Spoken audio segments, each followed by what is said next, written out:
আমরা কিন্তু ছাত্রছাত্রীদেরকে আমরা বিশেষ করে মোবাইল থেকে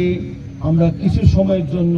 তাদেরকে বের করে নিয়ে আসে তারা খেলার মাঠে নিয়ে আসতে চাই। এর মধ্যে আমাদের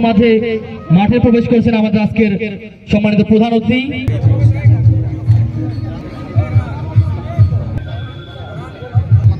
বাংলার যতগুলো খেলা এখন পর্যন্ত আমাদের দেশে প্রচলিত আছে, সর্বকালের এবং জনপ্রিয়তার দিক থেকে যে বলি সেটা ফুটবলের বিকল্প এখন পর্যন্ত কোনো খেলা সে তৈরি হয়নি। সেই ফুটবল সামনে রেখেই দেবীগঞ্জের বিশেষ করে কৃতি ছাত্ররা, আমি এর আগেও 2 বার 3 মাসে ছিলাম ব্যাচ ভিত্তিক অর্থাৎ মেট্রিকের ব্যাচ ভিত্তিক এবাদন 96 থেকে 2025 আমাদের বর্তমান সরকার যে একটি যুগান্তরী সিদ্ধান্ত নিয়েছে নতুন করে 2026 সেখানে কিন্তু ক্লাস 4 থেকে আমরা কিন্তু ছাত্রছাত্রীদেরকে আমরা বিশেষ করে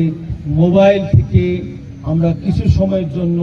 তাদেরকে বের করে নিয়ে আসে তারা খেলার মাঠে নিয়ে আসতে চাই। সেক্ষেত্রে আমাদের ছেলেরা আমাদের মেয়েরা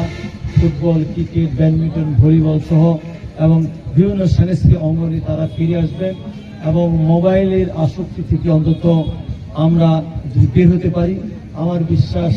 আমরা প্রত্যন্ত অঞ্চল থেকে ভালো খেলোয়াড় আমরা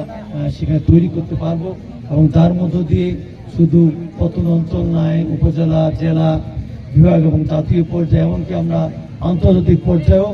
বাংলাদেশের সুনাম অর্জন করতে পারবো। আমি আশা করব দেবীগঞ্জে যেহেতু আমাদের অনেক খেলা মাঠ আছে, আমি আশা করব দেবীগঞ্জে সেই হিসাবে আমাদের নতুন নতুন খেলোয়াড় তৈরি হবে এবং নতুন নতুন খেলোয়াড় তৈরি হওয়ার ক্ষেত্রে যত রকম সহায়তা দরকার আমি সেটা করতে রাজি আছি। এই তোমাদের মধ্য থেকেই আগামী দিনে ভবিষ্যৎ ফুটবলার তৈরি হবে, প্লেয়ার তৈরি হবে যারা আমাদের দেবীগঞ্জ, পঞ্চগড়, রংপুর এবং বাংলাদেশকে নেতৃত্ব দেবে।